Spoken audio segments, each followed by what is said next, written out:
quise hablar de un pasaje que está en Éxodo capítulo número 20. Así es que quiero invitarte a que puedas abrir tu Biblia en Éxodo capítulo número 20. Voy a leer de los versos 1 al 13. Y es una historia muy conocida por muchas personas. Y si tú no conoces esta historia, es una historia muy interesante, una historia real, en donde podemos ver, como lo hemos explicado durante esta reunión, donde podemos ver el amor incondicional de Dios hacia su pueblo. Y hoy en este año 2025 que está iniciando, necesitamos recordar eso. Cada vez que el pueblo, la iglesia dice nosotros somos el pueblo de Dios, estamos recordando esta verdad del Evangelio, que Él es nuestro Dios y que Él está cuidando de cada uno de nosotros. Y en este año 2025 quiero recordar esto a sus corazones, el Señor quiere recordar esto a sus vidas. Y vamos a leer Éxodo capítulo número 20 de los versos 1 al 13. Fíjense lo que dice la palabra del Señor. Síganme con su mirada. Dice: toda la comunidad israelita llegó al desierto de Sin en el mes primero y acampó en Cades. Fue allí donde Miriam, vean lo interesante que dice, fue allí donde Miriam murió y fue sepultada. Como hubo una gran escasez de agua, los israelitas se amotinaron contra Moisés y Aarón, y le reclamaron a Moisés: ojalá el Señor nos hubiera dejado morir junto con nuestros hermanos. ¿No somos acaso la asamblea del Señor? ¿Para qué nos trajiste a este desierto a morir con nuestro ganado? ¿Para qué nos sacaste de Egipto y nos metiste en este horrible?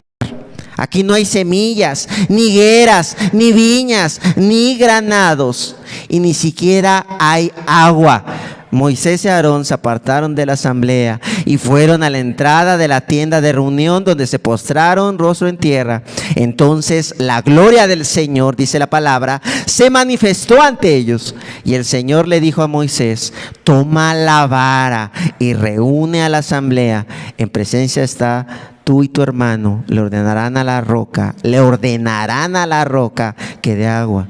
Así harán que de ella brote agua, y dará de beber a la asamblea y a su ganado, tal como el Señor se lo había ordenado. Moisés tomó la vara que estaba ante el Señor. Luego Moisés y Aarón reunieron a la asamblea frente a la roca, y Moisés dijo: escuchen rebeldes, ¿acaso tenemos que sacarles agua de esta roca? Dicho esto, levantó la mano y 2 veces golpeó la roca con la vara, y brotó agua en abundancia, de la cual bebieron la asamblea y su ganado. El Señor les dijo a Moisés y a Aarón: por no haber confiado en mí, ni haber reconocido mi santidad de presencia de los israelitas, no serán ustedes los que lleven esta comunidad a la tierra que les he dado. A estas aguas se les conoce como la fuente de Meriba, porque fue allí donde los israelitas le hicieron reclamaciones al Señor, y donde Él manifestó su santidad. Vamos a orar, familia, ¿les parece, en esta mañana, para que el Señor hable en este comienzo de este año 2025 y seamos confrontados con el Evangelio, pero también seamos animados por Él? Así es que vamos a orar en esta tarde. Señor, gracias por la oportunidad que nos das de estar aquí, de poder meditar en tu palabra y de poder escucharla, Señor. Ahora, Señor, te pido, Señor, que me permitas exponer el Evangelio con claridad, que me permitas exponer con claridad quién eres tú, y que también, Señor, confrontes nuestros corazones en esta mañana y que nos animes con la esperanza que hay en Cristo Jesús. Gracias, Padre, en el nombre de Jesús. Amén. Cuando leemos este pasaje, sin duda recordamos el amor del Señor. Y el amor y la gracia del Señor está a lo largo de la Escritura.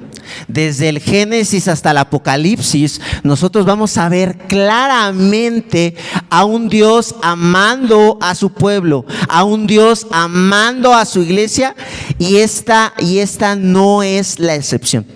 Lo interesante de este pasaje que acabamos de leer es a un pueblo, ¿verdad? Para entrar en contexto, a una generación, ¿verdad?, que está casi ya muriendo. Por eso cuando leemos el pasaje dice que Miriam murió. Eso significa, ¿verdad?, que la mayor parte ya de la generación que había salido de Egipto ya estaba muriendo ya por completo, y estamos hablando de una nueva generación. que está entrando. La antigua generación se había caracterizado de alguna manera, ¿verdad?, por que a pesar de que había visto los milagros de Dios, ellos habían sido incrédulos, ellos habían desobedecido a Dios. Y entonces cuando leemos este pasaje, quisiéramos encontrar una historia de mayor esperanza, una historia donde viéramos a un pueblo que había entendido la lección. Pero cuando leemos el pasaje nos damos cuenta que esta misma generación, otra vez, en medio de la gracia del Señor, en medio de su amor, está llena de incredulidad y no está confiando en el Señor. Y cuando leemos este pasaje también podemos ver que esto se parece tanto a nosotros también. A nuestros corazones que a veces, ¿verdad?, no confían en esa gracia del Señor. Y en ese año 2025, ¿verdad?, seguramente en el año 2024 el Señor nos llenó de muchas bendiciones. El Señor estuvo ahí contigo, a pesar de las tribulaciones, a pesar de los problemas que atravesaste. Hizo muchos milagros. Pero quizá hoy en este año 2025 que comienza, ¿verdad?, tú dices, el Señor va a hacer grandes milagros. O quizá tú estás lleno también de grande incredulidad, como lo vemos en este pasaje del pueblo de Dios. Hoy vamos a ver cómo esta gracia, este amor del Señor es necesario y es vital para caminar en este año 2025. Y voy a ver 3 verdades que quiero que recuerdes y espero que atesores para este año 2025. El sermón de esta tarde tiene como título una gracia abundante. Y voy a hablar de 3 cosas acerca de esta gracia. Número 1, una gracia desconocida. Número 2, una gracia visible. Y número 3, una gracia abundante. Vamos a ver estas 3 cosas en este pasaje: una gracia desconocida, una gracia visible y una gracia abundante. Vamos al primer punto: una gracia desconocida. Sígame con su mirada en el verso 20. Vean lo que dice la palabra del Señor. Toda la comunidad israelita llegó al desierto de Sin en el mes primero y acampó en Cades. Fue allí donde Miriam murió y fue sepultada. Como hubo una gran escasez de agua, los israelitas se amotinaron contra Moisés y Aarón y le reclamaron, dice la palabra del Señor, y le reclamaron a Moisés. Estos versículos nos recuerdan una verdad para nuestros corazones.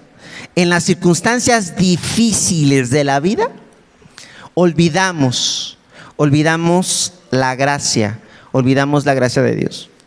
La vida del pueblo de Israel, como ya lo hemos comentado, después de su liberación, había sido muy complicada, había sido difícil, ya que, como leemos en la historia de la redención, era un pueblo bastante rebelde que constantemente se negaba a confiar en Dios, a pesar de que ellos habían sido liberados de la esclavitud de Egipto.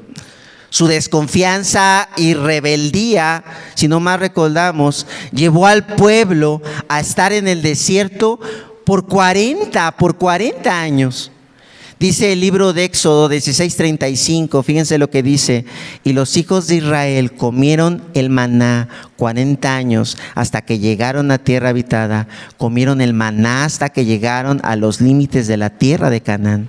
A pesar de que el pueblo había sido desobediente, a pesar de que el pueblo, fíjense bien, no había obedecido a Dios, a pesar de que el pueblo estaba en el desierto, el Señor había permanecido fiel con ellos. En medio de la desobediencia de ellos, el pueblo de Dios no los había dejado, no los había abandonado. Dice la escritura que acabamos de leer, les seguía dando de comer, los seguía protegiendo, les dio de comer no solamente con maná, sino también con codornices, ¿lo recuerdan? También lo recuerdan cómo Dios cuidaba de ellos en forma de nube en el día y en forma de fuego en las noches. Lo normal, amigos, lo normal es que este pueblo que había visto esta protección confiaran en Dios, confiaran en que a pesar de que no tenían agua, Dios iba a proveerles. A pesar de que ellos veían que las situaciones eran muy adversas, lo normal era que el corazón del pueblo confiara en Dios. Pero cuando leemos este pasaje, cada uno de nosotros dice: ¿cómo es posible que este pueblo sea realmente tan incrédulo? El corazón del pueblo desconfiaba y se oponía a Dios. Pero este corazón, amigos, no es tan distinto a nuestro corazón. Al igual que el corazón del pueblo, nosotros desconfiamos que el Señor está obrando en nuestras vidas. No sé cómo esté iniciando este año 2025, o no sé qué vaya a venir en los siguientes meses. Y seguramente va a haber momentos difíciles, momentos complicados, momentos en donde no vamos a tener quizá o vamos a tener lo justo para comer, momentos en donde vamos a tener problemas en nuestro empleo, momentos en donde nuestro matrimonio no va a estar marchando de manera adecuada, momentos en donde en la escuela quizá vamos a tener profesores complicados, materias difíciles, y en donde nos vamos a llenar de desánimo, en donde vamos a empezar a cuestionar como el pueblo cuestionaba a Moisés: ¿por qué nos trajiste hasta aquí? ¿Por qué, Señor, estás permitiendo esto en mi matrimonio? ¿Por qué, Señor, estás permitiendo que no tenga trabajo? Señor, ¿por qué estás permitiendo esto en la vida de mis hijos? Va a haber momentos en donde nos vamos a estar llenando de reclamos, de desconfianza, de incredulidad, porque nuestro corazón tiende a llenarse de esto. Y es muy claro y lo podemos ver constantemente en el pasaje que leímos en esta mañana. Es muy fácil que nuestro corazón se sienta abandonado. Es muy fácil que nuestro corazón sienta que Dios no está con nosotros. Pero hoy en esta mañana el Señor quiere que recordemos esa gracia que no es desconocida para nosotros. Es una gracia que conocemos. Esta nueva generación que estaba entrando, de alguna manera quizá podemos decir era un poco desconocida, pero habían escuchado por parte de sus padres, habían escuchado por parte de sus amigos cómo Dios había cuidado de ellos. Pero para nosotros esta gracia es profundamente conocida. Y hoy en esta mañana quisiera preguntarte a tu corazón: ¿Dios te ha abandonado? ¿Te sentiste abandonado en el 2024? Hoy el Señor, a través de este pasaje, quiere decirte: yo no te he abandonado. Al igual que el pueblo de Israel, al igual como yo he caminado con él en el desierto, yo caminé contigo en el año 2024. Y este año 2025 no va a ser la excepción. Él va a cuidar de ti en medio de la enfermedad.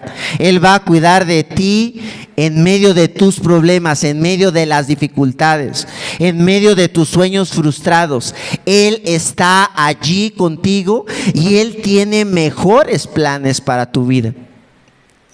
Hoy estamos iniciando, ¿verdad?, un año en donde, por más difíciles que parezcan las circunstancias, tenemos que recordar que Dios camina con su pueblo. Ahora, ¿por qué el pueblo de Dios se estaba olvidando esta verdad? ¿Por qué se rebelan contra Dios? ¿Cuál es la razón por la cual nosotros empezamos a dudar de Dios? ¿Cuál es la razón? ¿Cuál es la raíz de esa duda? ¿Cuál es la raíz de esa incredulidad? La raíz de esa incredulidad la podemos encontrar en este pasaje, porque podemos ver claramente que el pueblo estaba centrado en ellos mismos. El pueblo estaba confiado y estaba esperando lo que ellos querían y lo que ellos podían hacer, y no en lo que Dios es y lo que Dios podía hacer. Quiero repetir esto. ¿De dónde surgía la incredulidad del pueblo de Israel? Surgía en que ellos estaban centrados en ellos mismos, en lo que ellos querían y en lo que ellos podían hacer, y no en lo que Dios es y en lo que Dios podía hacer. Vean lo que dice el versículo 3. Ojalá el Señor nos hubiera dejado morir junto con, ¿qué dice ahí? Junto con sus hermanos. ¿Sí? Junto con nuestros hermanos. Después dice: ¿no somos acaso la asamblea del Señor? ¿Para qué nos trajiste a este desierto a morir con nuestro ganado? El pueblo de Israel estaba cuestionando lo que Dios estaba haciendo con quién? Con ellos. Estaba cuestionando los planes de Dios. Ellos tenían mejores planes que Dios. Ellos decían a Dios, nosotros no tendríamos que estar aquí. Nosotros tendríamos que estar en un lugar mejor.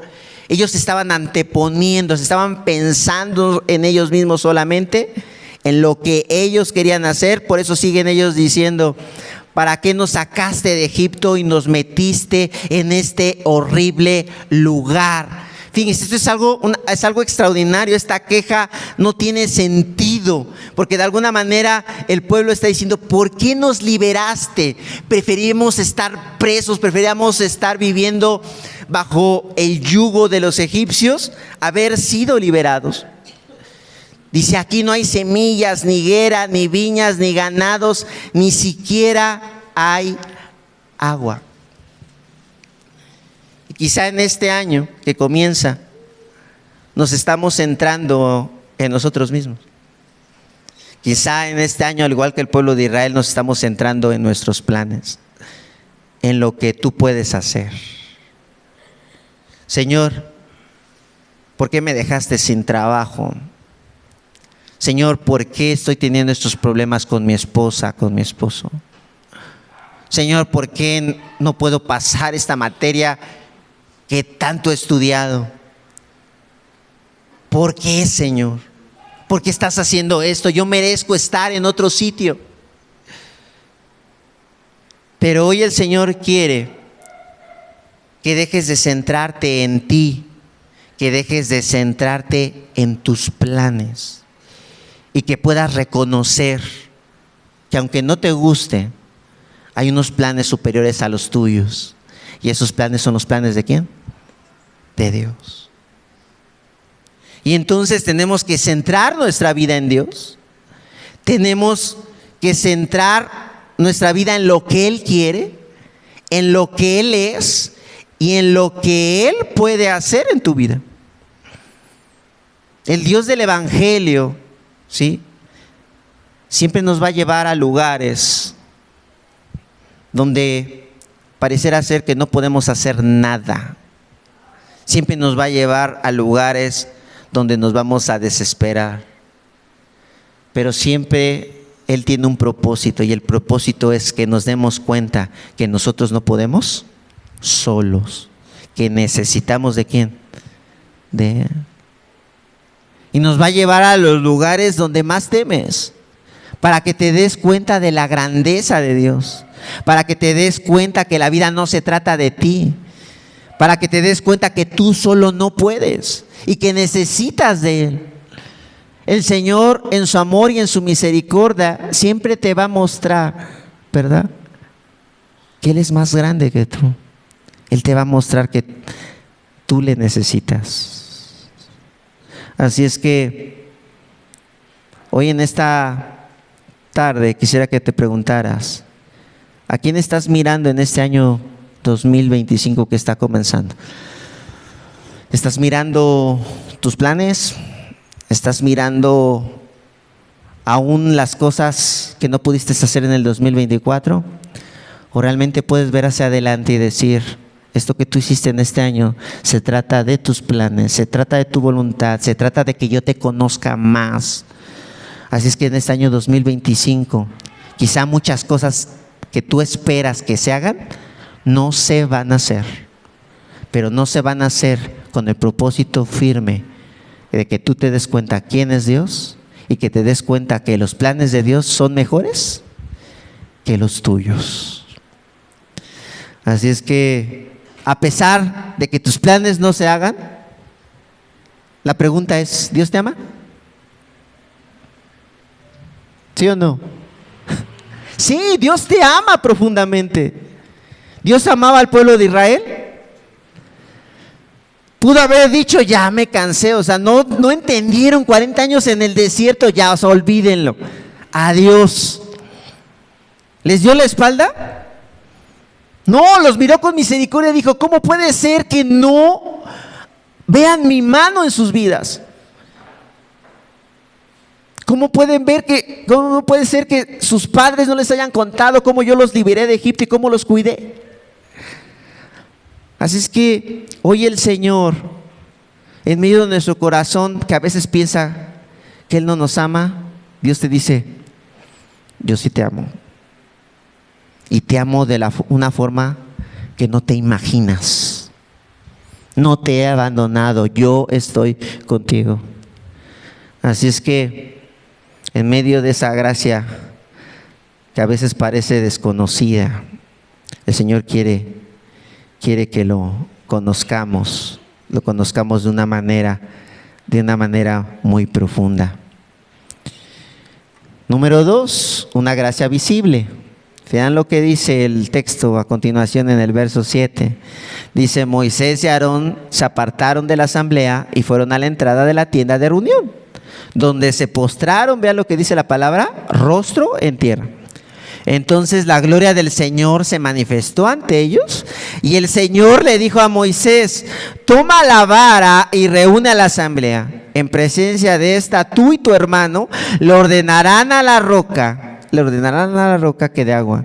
Así harán que de ella brote agua y darán de beber a la asamblea y a su ganado, tal como el Señor se lo había ordenado. Moisés tomó la vara, ¿verdad? Dice que estaba ante el Señor. Luego Moisés y Aarón reunieron a la asamblea frente a la roca, y Moisés dijo: escuchen, rebeldes, ¿acaso tenemos que sacarles agua de esta roca? Cuando leemos el verso 7, la actitud de Moisés parece común, pero no lo es. Es una conducta insólita.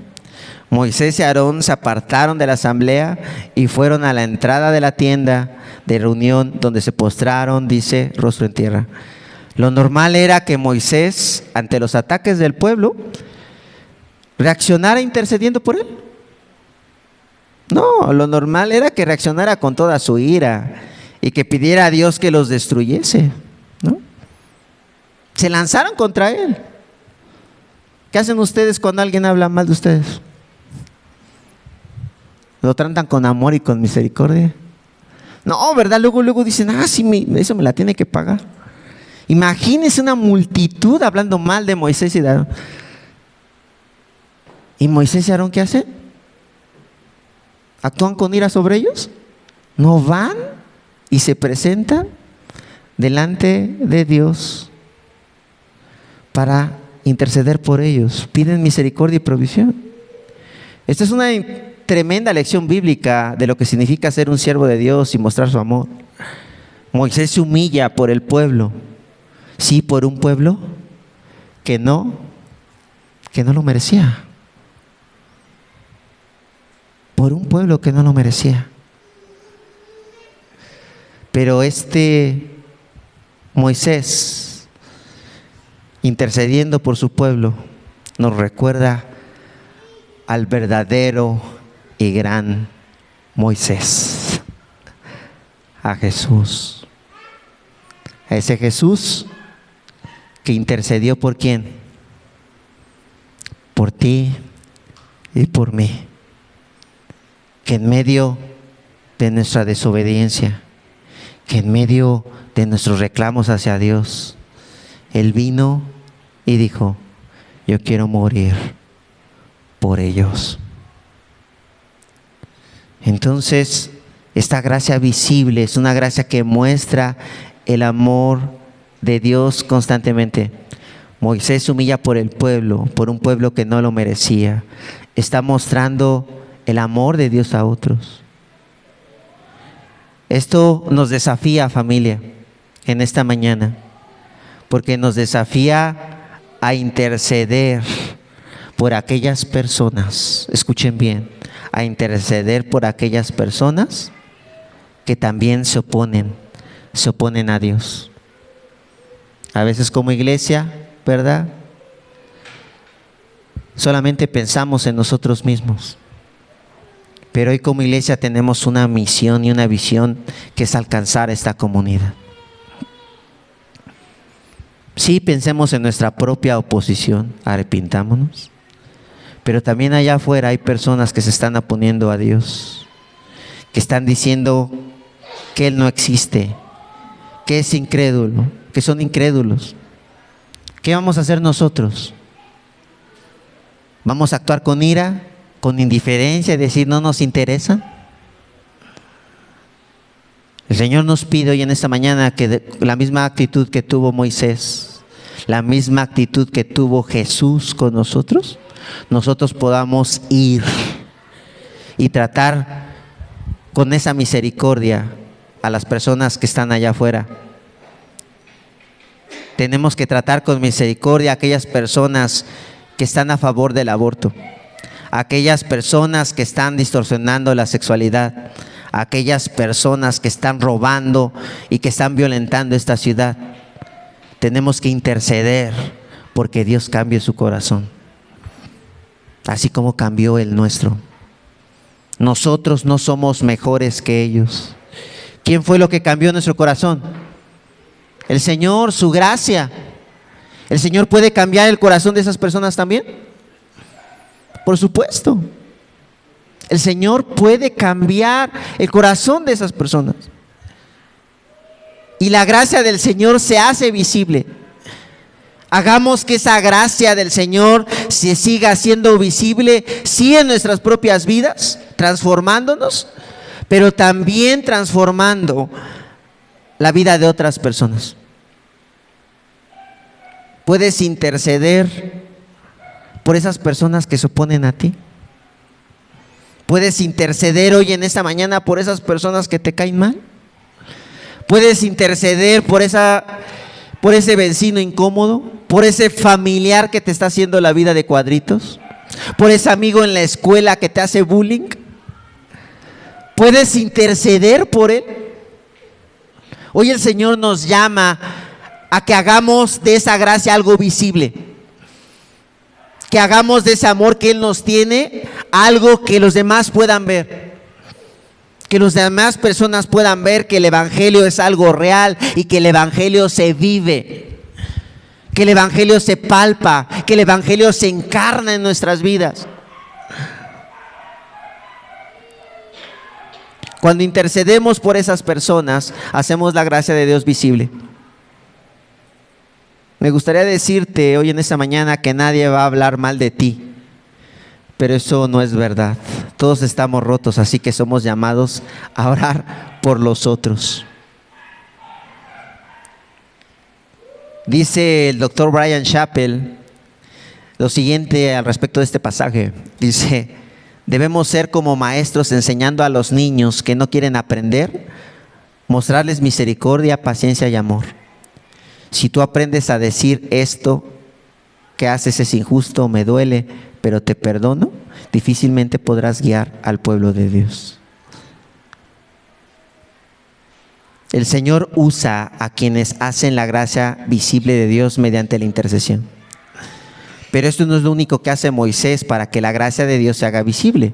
Vean lo que dice Moisés a continuación en el verso 10. Luego Moisés y Aarón reunieron a la asamblea frente a la roca.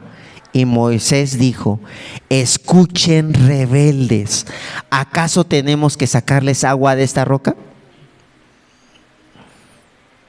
Cuando leemos este pasaje, esto no es una buena forma de ganar amigos, ¿cierto? ¿Cómo llega Moisés? Llega diciéndoles: a ver, perdón, amigos, hoy es ternuritas.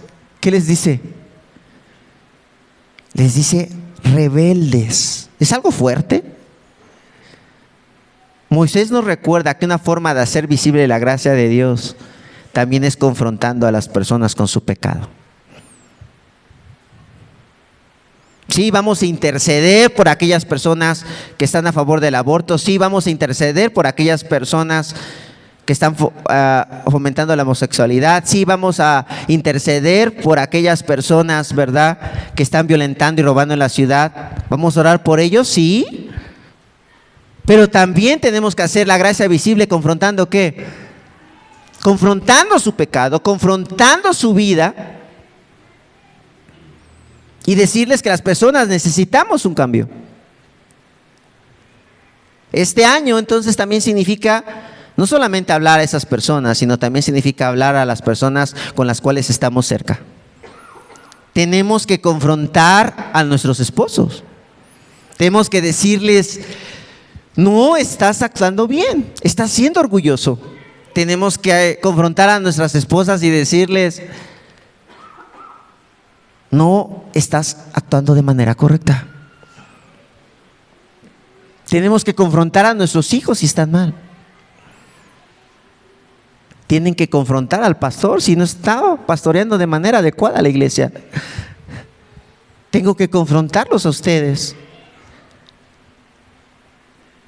si no están siendo luz del mundo, si sus vidas no están viviendo de acuerdo al Evangelio. La gracia se hace visible cuando nosotros como iglesia, como hijos de Dios, confrontamos nuestro pecado. Pero no es fácil, no es fácil. ¿Cómo creen que hayan escuchado estas palabras del pueblo de Dios cuando les dijo Moisés, rebeldes? Lo recibieron así como que, sí, pues somos rebeldes. No, seguramente se enojaron muchísimo. Porque confrontar el pecado duele, lastima. Porque nos saca de nuestra zona de confort. Porque nos dice, estás actuando mal.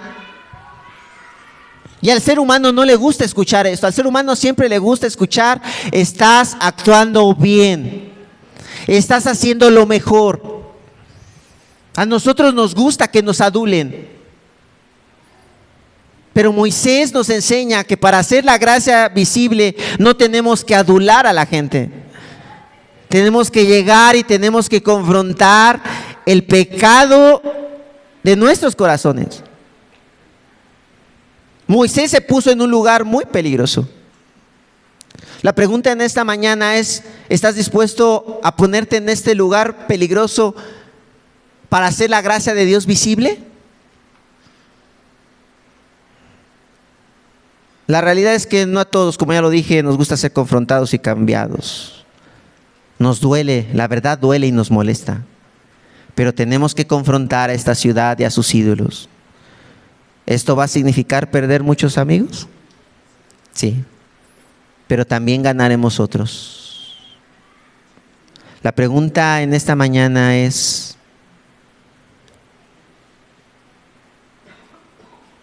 ¿qué tiene que confrontar Dios hoy a tu corazón de tu pecado? ¿Cuál es tu pecado? Pero también la otra pregunta es, ¿a quién tengo que confrontar? ¿A quién necesito decirle, no estás bien? ¿Estás dispuesto a hacer esto? ¿A arriesgar tu integridad como lo hizo Moisés? ¿Por la integridad del Evangelio? ¿De tu esposa, de tu amigo del trabajo, tu vecino? Este es un año, iglesia, para hacer la gracia de Dios visible. Somos desafiados a eso. Somos desafiados a hacer la gracia de Dios visible en este año. Y voy finalmente al punto número 3. La gracia de Dios abundante. Vean lo que dice, escuchen rebeldes, ¿acaso tenemos que sacarles agua de esta roca? Dicho esto, levantó la mano y 2 veces golpeó la roca con la vara. Y brotó agua, ¿qué dice ahí? En abundancia, de la cual bebieron la asamblea y su ganado. El Señor les dijo a Moisés y a Aarón, por no haber confiado en mí, ni haber reconocido mi santidad en presencia de los israelitas, no serán ustedes los que lleven esa comunidad a la tierra que les he dado. A estas aguas se les conoce como la fuente de Meriba, porque fue allí donde los israelitas le hicieron reclamaciones al Señor y donde Él manifestó su santidad. A pesar de nuestra rebeldía, como le hemos estado diciendo, el amor del Señor es inagotable. En estos versículos nos muestran una verdad muy dura, pero a la vez muy hermosa. ¿Por qué? Moisés escribió este libro. En los versículos que leímos vimos cómo describe el corazón rebelde del pueblo. Pero ahora él está describiendo también su rebeldía en oposición a Dios. Él pudo omitir, él escribió Éxodo. Él pudo omitir este lado oscuro de su historia, pero él escribe y anota, ¿verdad?, que Dios le dijo que él había sido, ¿qué?, desobediente.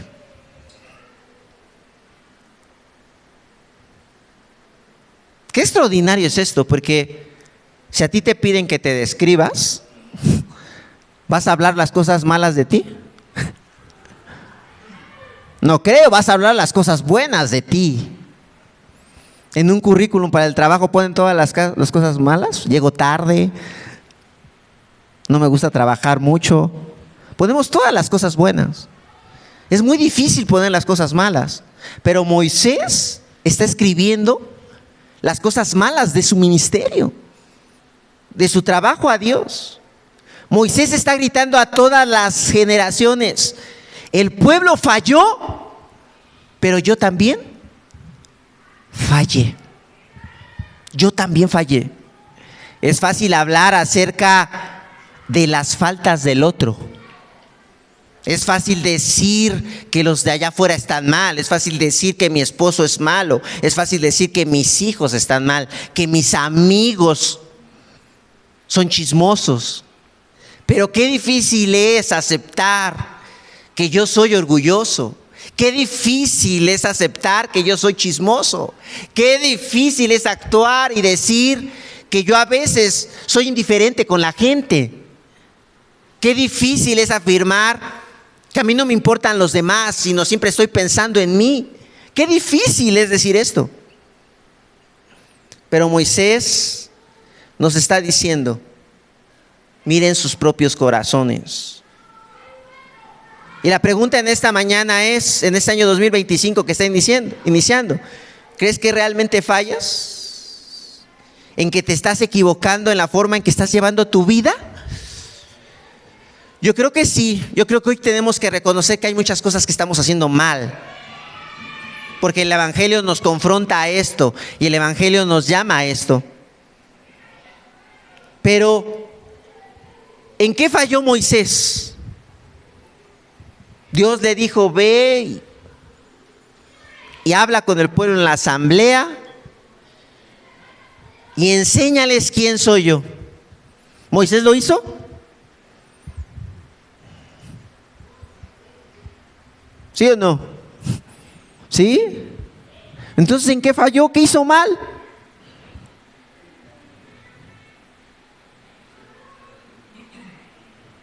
¿Qué hizo mal Moisés?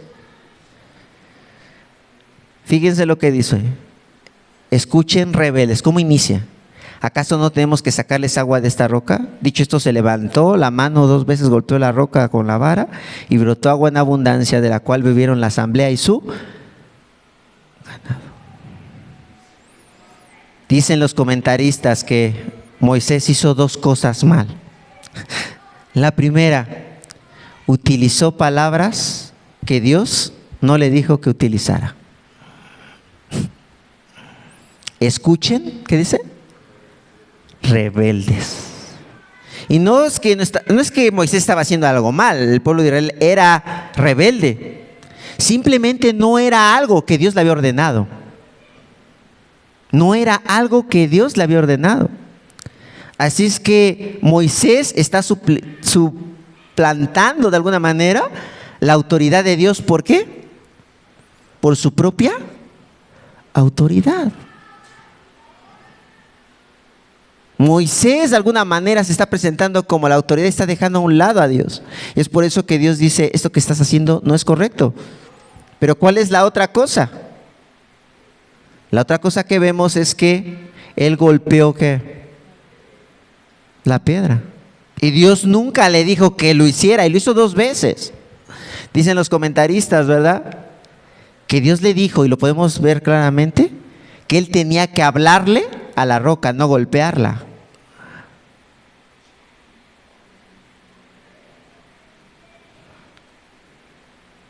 Dice Bryan Chapell en este pasaje: Moisés está golpeando la roca bajo su propia autoridad y bajo su propio poder. Es como si estuviera diciendo: yo soy el mediador, yo soy el provisor, yo lo hago todo por ustedes, yo soy su profeta, yo soy su sacerdote, yo soy su rey. Y dice Chapell: Dios no va a permitir eso. Dios le va a enseñar a Moisés que quien él es el que reina, que él es la autoridad. La gracia del Señor, entonces, amigos, es puesta también hacia la propia vida de Moisés. Pese a su actitud y pese a la actitud del pueblo, Dios les da a beber en abundancia, ¿cierto? Dios les da a beber en abundancia. Dicho esto, levantó la mano, dice el pasaje, y 2 veces golpeó la roca con la vara y brotó agua en abundancia. La gracia del Señor es incondicional y será derramada en abundancia a pesar de ti y de lo que hagas. ¿Eso qué provoca en ti? Muchos dicen eso, pues qué padre, Dios derrama su gracia aunque yo no haga nada. Entonces puedo hacer lo que quiera. Puedo desobedecerle como Moisés, pastor. ¿Eso es lo que me está diciendo? Si realmente entendemos esa gracia abundante, nosotros no siquiera vamos a pensar en desobedecerle. Y ni siquiera vamos a pensar en hacer lo contrario a Dios. Si nosotros nos damos cuenta de qué manera Él nos ama, de qué manera Él nos sigue dando agua, nuestra actitud siempre va a ser de un profundo agradecimiento y de obediencia. Señor, gracias por la manera en que tú estás actuando. Gracias por la manera en que tú diste la vida por mí. Hoy tenemos que darle gracias al Señor por su amor incondicional. Ese amor que dio la vida por cada uno de los que estamos aquí.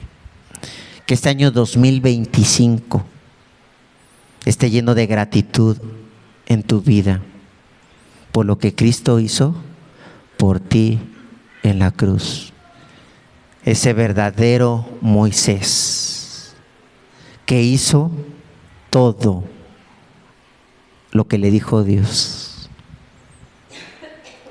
que fue golpeado como esa roca más de 2 veces por ti y por mí, fue lacerado. Es ese Jesús que nos da una vida nueva, ese Jesús que realmente cambia los corazones, y que ese Jesús sea lo que te haga caminar en este año 2025 con gratitud a Él por lo que Él ha hecho. Él te ama, quérelo, a pesar de nuestra condición, a pesar de tu desobediencia. ¿Podemos descansar en esto con esperanza? Descansemos, iglesia. Hoy en esta mañana vamos a orar. Señor, gracias, Padre, porque tú eres bueno. Gracias, Señor, por la manera en que tú hablas a nuestros corazones, con esta gracia abundante, con esta gracia visible, con esta gracia que a veces nos es desconocida. Que este año 2025, Señor, podamos recordar, Señor, que tú derramas abundancia a nuestras vidas y a nuestros corazones. Que no se trata de nuestros planes, sino que se trata de ti. Pero recordar la mayor verdad del Evangelio, que nosotros somos tu pueblo y que tú eres nuestro Dios. Eso significa, Señor, que tú vas a caminar con nosotros a cada instante. Y queremos recordar ese amor, siempre viendo a la cruz, siempre viendo a Jesús que murió por nosotros. En el nombre de Jesús te damos gracias. Amén.